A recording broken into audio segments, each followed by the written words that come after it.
Good morning. It is Wednesday, November 19th, 2025. Thank you again for stopping by today. Today I did a post on YouTube where I asked the question, in one sentence, define what it means to be married.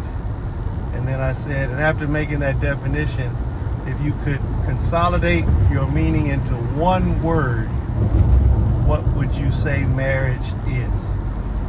And my explanation is more to just say marriage is where two people become one flesh. And that could be literally when they have sex, but I would think it's more figuratively.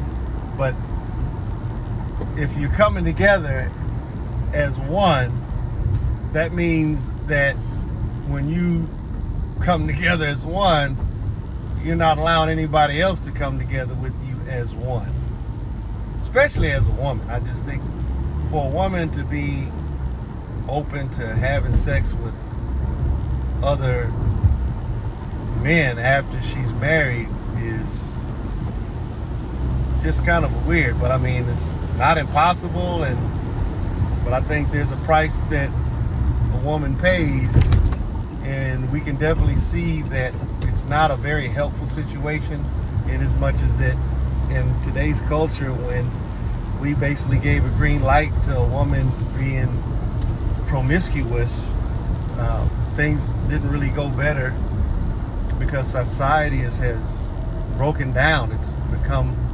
more uncivilized. It's become more savage-like, and we don't even know how to define a woman. We don't know how to define a man. And people get married and they say, I'm losing myself. I don't know who I am. It's like I've lost my identity. Isn't that the whole purpose of marriage? I thought that was the whole purpose of marriage.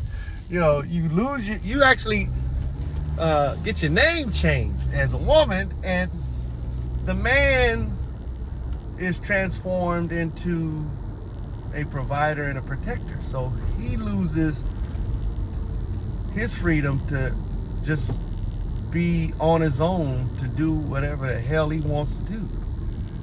So I just am curious as to what people would say. What does it mean to be married? But I would give my definition is it's the separation of two people from their individual family members to form a new family unit where the loyalties between the husband and the wife are unified. They're together. The wife is going to be protective and a good lookout for the husband, and the husband is going to be a protection and a good lookout for the wife. That's it.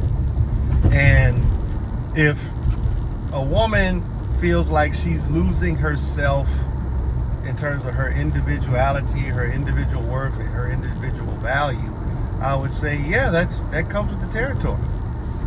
And the trade-off for the man is he loses his freedom. He loses his ability to hoard his money and keep it all to himself. That was the original deal. And he's going to share it with you and the children. He's going to leave, go to work, provide, earn a living, and at the end of the day, he will make a surplus of money sufficient to not only restore and rejuvenate himself, but he's going to provide even more so to his wife and children, more than he would even give to himself, to provide and rejuvenate his children and protect them. So I'm really just trying to understand how modern women can look at marriage as being this terrible institution of bondage for a woman, when I would say for everything you would say you're losing in a marriage, you're getting so much. And then what really makes it really interesting is that when women leave marriage, they really don't leave marriage. They leave the obligation that came with marriage, because they walk away in this culture with what was the incentive for a woman to want to get married in the first place. Money, security, a nice house. But you can divorce a man and keep the house, keep the money, and this man is obligated to still take care of you, even though you're giving the court and everybody else these excuses. He's abusive, he's this, he's that, he's an evil man. No, if he's evil, just give me my freedom. Case in point, when I was married and things weren't working out, don't need to give all the details and all of this, but it was at a point where I said, listen, I just want my freedom. You know, keep everything. I don't give a flip about none of these things. Just give me my freedom. And I would say the same thing happened with Michael Jordan. And I just recently found out that his ex-wife got like $164 million settlement. And everybody was just talking like, oh my God, that's ridiculous that he had to give up all of this money. And Michael was like, man, small price to pay for one's freedom. I mean, I can only imagine all the slaves, if they had that kind of money in their pocket, and or the kind of money that Michael had. And we're living in slave times, you know, where the slaves actually started, you know, say the laws changed and the slaves were able to earn a living. And this slave, he was a good slave, like Michael Jordan, and the master was paying him crazy money. And now, to get me your freedom, get your freedom, Michael, you gotta pay me $162 million. But you'll continue to receive your $180 million endorsement from Nike, and you'll be getting your salary working on the plantation for Massa White Man Johnson. Whatever. Small price to pay for your freedom. And looking back now, that was the best deal. That was a bargain for Michael Jordan, because he's getting like over $350 million a year bonus from Nike. It's $350 million. That's well over double, and he gets it every year. He's gotten it every year for the last 2 years at least, because somebody had made a video that I watched where they said last year he got $320 million or some crazy number. And now he's getting $350, and they said that he hadn't even spent the $320 the year before.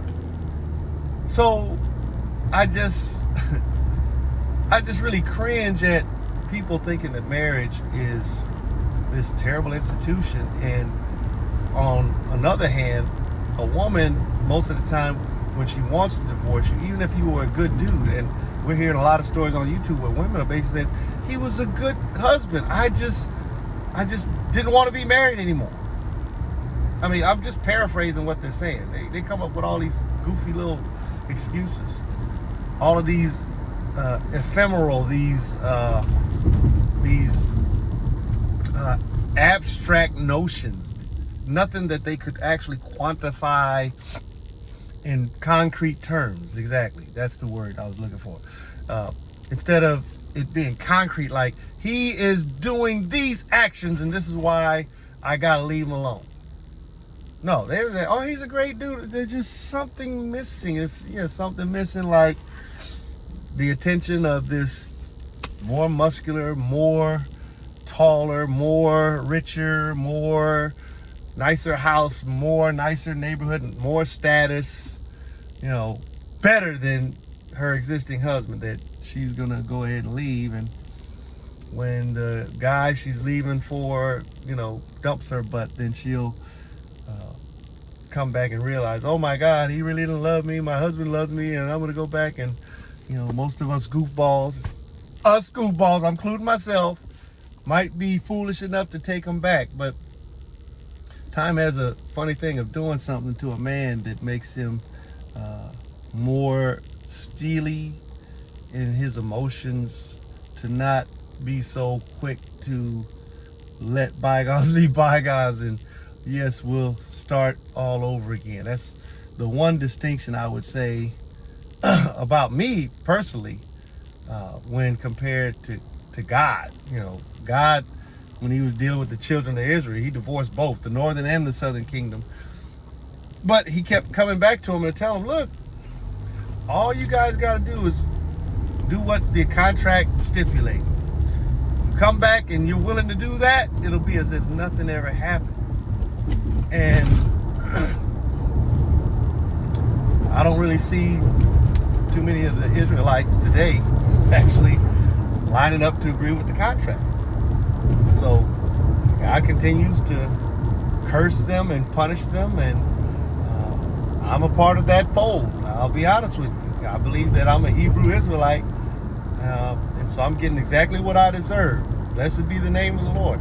I just hope that we understand that marriage is the joining of two people, and they have one mind, one direction, and what they're going to do is create something greater than themselves. If they do it right, they'll create something greater than themselves. So I would say, in a nutshell, one word to describe marriage is building. Building. You're going to build something greater than yourself, because I know many people whose children have gone on to become admirable people, having done great things.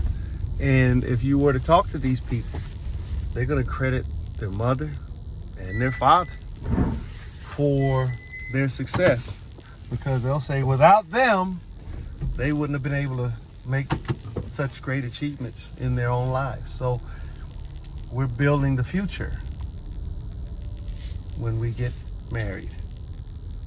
So that's the nutshell of the message today. Talk to you guys soon.